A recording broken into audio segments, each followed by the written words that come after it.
Baik, Yaman. Teman-teman, sebelum kita memulai pelajaran kita pada pagi hari ini, mari sama-sama kita membaca doa belajar. Doa mulai.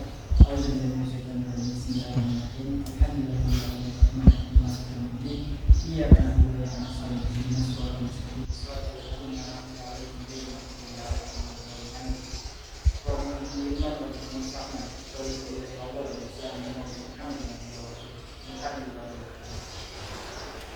Selamat. Assalamualaikum warahmatullahi wabarakatuh. Waalaikumsalam warahmatullahi wabarakatuh. Jurusan. Ketua kelas absen. Siapa saya yang jawab ini? Oh, siapa sih? Cuma satu orang. Ya.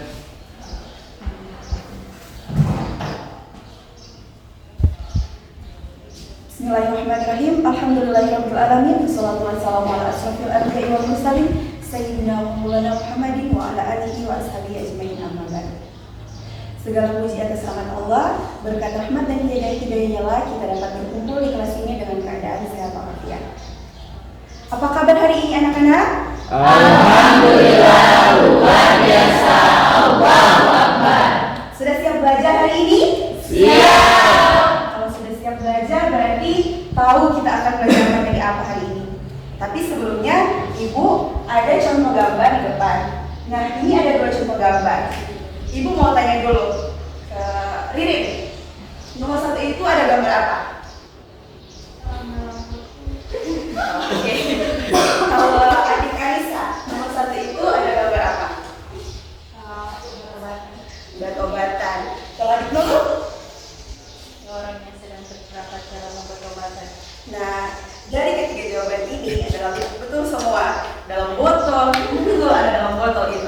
Obat-obatan. Nah, ini adalah contoh gambar orang yang memakai obat-obatan terlarang atau narkoba. Nah, coba gambar yang kedua, gambarnya ke adik Ayu. Yang gambar kedua ini ada gambar apa? Orang Bandino. Kalau adik Muti, sama Bu. Ini pergaulan bebas bukan. Pergaulan bebas. Coba kalau Akil gitu. Rokok dan minum.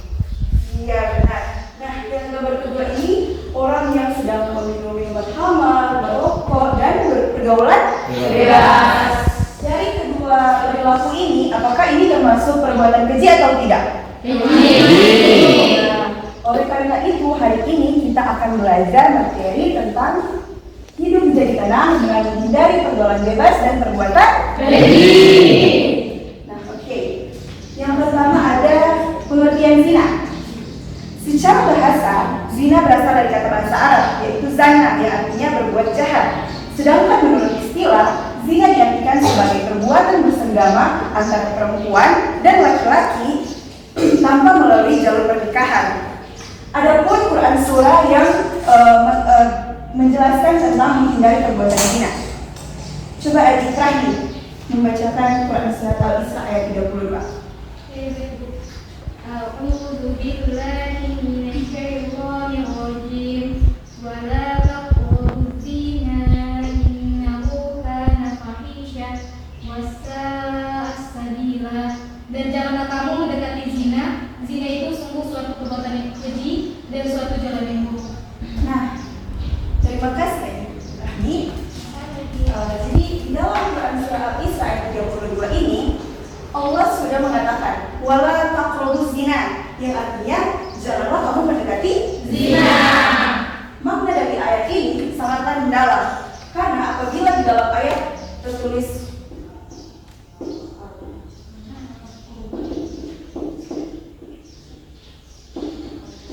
wala tazannu, yang artinya janganlah kamu berbuat zina.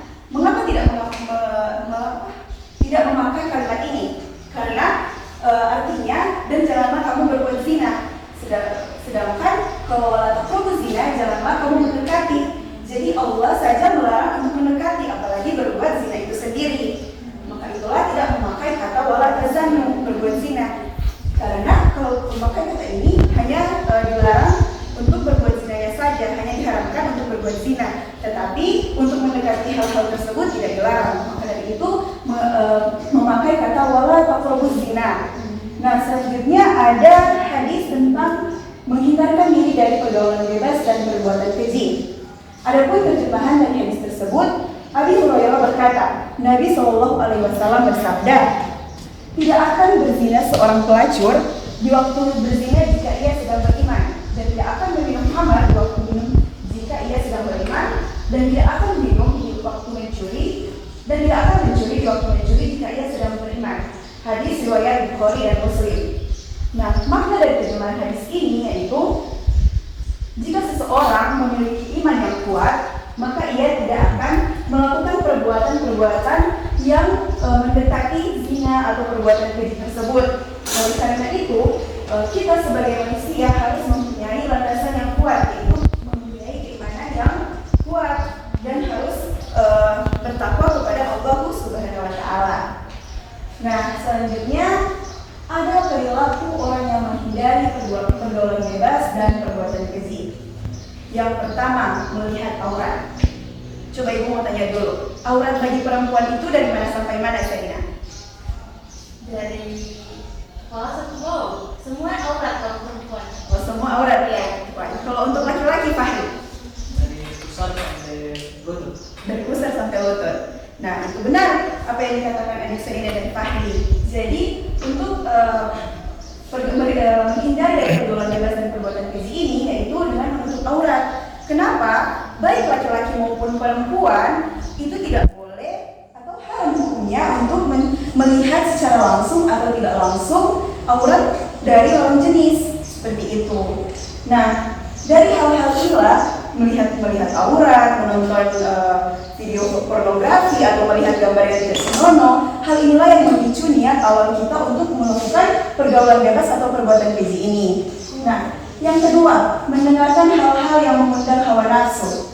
Tak hanya melihat, tapi mendengar juga bisa membangkitkan gairah dari seseorang. Contohnya, zaman sekarang banyak sekali lirik-lirik lagu yang menjelaskan tentang percintaan, pacaran, perselingkuhan. Coba ibu mau tanya di sini, siapa yang tidak tahu lagu Cinta Satu Malam? Semua pasti tahu toh? Lagu Cinta Satu Malam, apalagi Bunda Korla. Nah, itu hal-hal itu apabila secara terus-menerus kita dengarkan terus tiap hari akan membawa dampak buruk bagi kita sendiri. Nah, yang ketiga, pergaulan bebas laki-laki dan perempuan. Sebenarnya laki-laki maupun perempuan itu tidak apa-apa apabila melakukan interaksi. Apabila interaksi itu masih sesuai norma etika, budaya, agama, itu adalah pergaulan secara normal antara makhluk sosial. Tetapi dikatakan pergaulan bebas jika semua itu sudah melanggar aturan etika, agama, budaya, maka itu yang disebut dengan pergaulan bebas. Karena kenapa? Pergaulan bebas ini bisa mengakibatkan yang ujung-ujungnya kita mendekati zina, perbuatan keji, bahkan sampai meminum khamar yang seperti di gambar itu, atau sampai merokok. Nah, yang keempat, berduaan atau halwat dengan lawan jenis yang bukan mahramnya atau pacaran. Di kelas ini pasti ada yang pacaran. Toh, betul? Betul ini ya, senyum-senyum. Nah, berduaan atau halwat. Halwat ini berasal dari kata bahasa Arab, yaitu halwa, berduaan di mana ada orang ataupun tidak, tetapi pembicaraannya ini tidak boleh diingatkan orang lain. Berduaan ini kalau zaman sekarang sudah dianggap hal yang biasa karena alasan meeting, rapat, kerja kelompok dan lain-lain. Untuk dari berduaan ini hanya untuk menimbulkan fitnah dari orang lain, akan menimbulkan pembicaraan yang seperti sama dia berdua-duaan dalam kelas, padahal kenyataannya hanya melakukan bekerja kelompok ataupun lain-lain untuk belajar seperti itu. Jadi alangkah baiknya ketika kita sedang berdua-duaan untuk melakukan hal kebaikan, harusnya ada yang menemani atau teman. Kalau Serina dengan Fahri adalah yang menemani Nelsi atau sampai Indah begitu. Jangan hanya berdua-duaan, takutnya menimbulkan pembicaraan yang tidak dari orang lain seperti itu. Nah, ibu akan membagikan dua kelompok. Di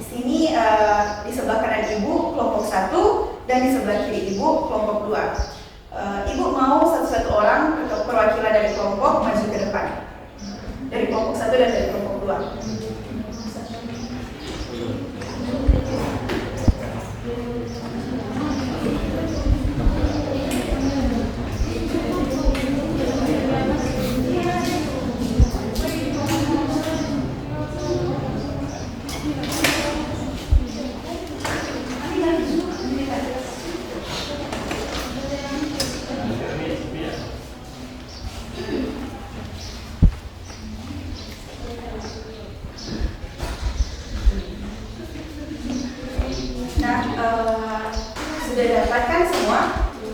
Jadi ibu mau kalian membentuk lingkaran. Diangkat ya kursinya agar tidak ribut.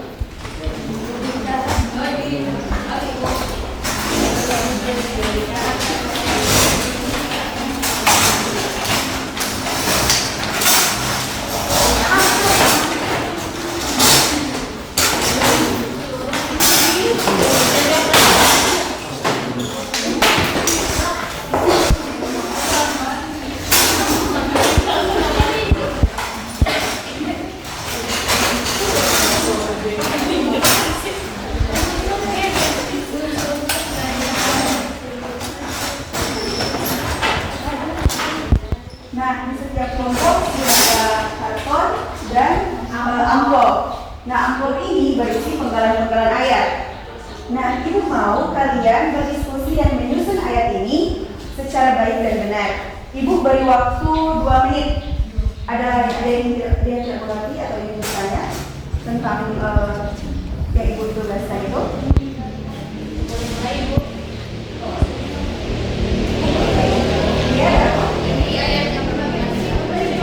Ya. Ayat ini berhubungan tentang perbuatan keji dan pergaulan bebas. Saya ibu tadi sudah dibacakan oleh Adik Rakji.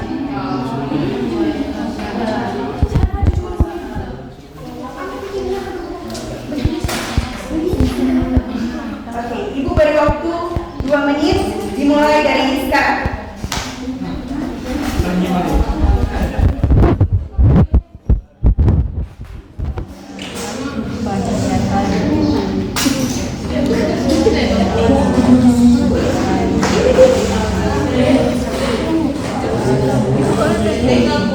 Oh iya, jangan lupa untuk menulis nama kelompok di ujung karton ya.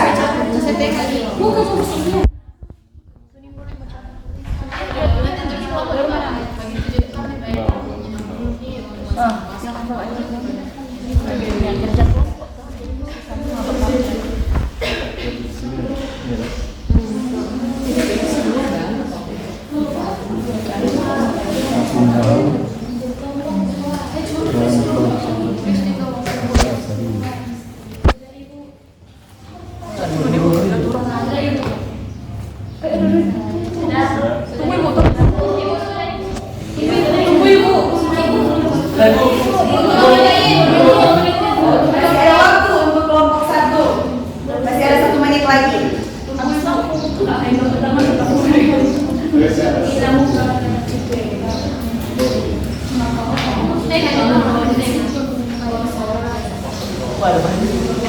Ayo, tinggal 10 detik. 10, 9, 8,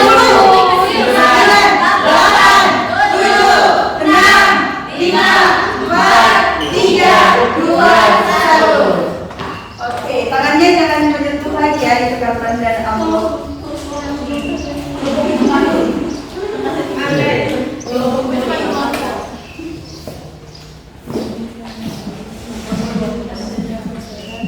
Kelompok 1.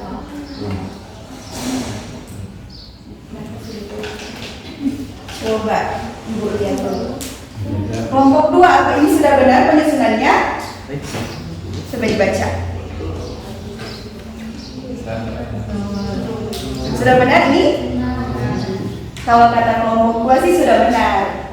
Tapi ibu kan belum bilang benar atau tidak. Coba ibu baca dulu ya. Wala taqrabuz zina innahu kana fahisyatan wa sa'a sabila. Iya, benar sekali. Coba yang kelompok 2 punya. Kelompok 1 coba lihat, apakah ini sudah benar? Atau ada yang tertukar? Masa lagi? Sudah? Coba lihat. Percaya? Wala taqrabuz zina innahu kana fahisyatan wa sa'a sabila. Iya, benar sekali.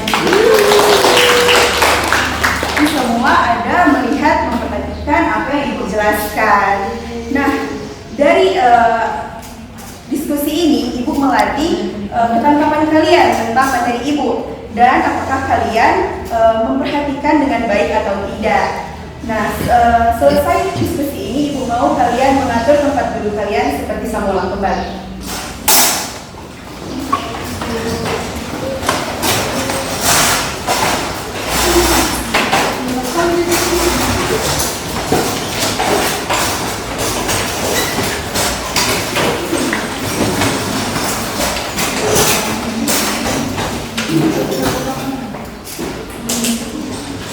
Lebih belakang sudah. Oke, yang tadi cuma menjauhi pergaulan bebas. Dari semua yang kita belajar tadi, hikmahnya yaitu satu, menjaga ketakwaan kepada Allah Subhanahu wa Ta'ala. Dengan menjauhi perbuatan tersebut, kita harus menjaga ketakwaan kita kepada Allah Subhanahu wa Ta'ala dengan mengingat, dengan mendengarkan hal-hal yang baik, melihat sesuatu yang melihat sesuatu yang tidak boleh kita lihat atau hal-hal yang tidak senonoh. Nah, yang kedua, terhindar dari dosa besar. Karena kita sudah mengetahui bahwa zina ini adalah perbuatan yang sangat diharamkan dan sangat kejam. Karena akan mendapatkan dari dosa besar. Nah, yang ketiga dapat menjaga kesucian dan martabat manusia. Nah, yang keempat, terpelihara dari penyakit kotor yang ditimbulkan dari perzinaan. Nah, itulah kenapa kita harus menjauhi perbuatan zina, karena kita tidak tahu bahwa di luar sana banyak penyakit-penyakit yang seperti HIV, AIDS, bisa saja kita terkena itu karena dari perzinaan yang kita lakukan. Nah, untuk itu kesimpulan dari pelajaran hari ini, jauhilah zina. Kita masih, apalagi anak-anakku yang masih remaja, jagalah kehormatan kalian, baik laki-laki maupun perempuan. Karena jika kita kehilangan martabat dan kesucian kita, hilanglah masa depan kita masih panjang, kita tidak bisa membanggakan orang tua kita. Nah, seperti itu. Oke, untuk pertemuan kali ini sampai di sini saja Ibu cukupkan. Apabila ada salah-salah kata Ibu mohon maaf. Wabillahi taufiq wal hidayah. Wassalamualaikum warahmatullahi wabarakatuh. Sebelum itu tutup, marilah kita baca doa kifaratul majelis.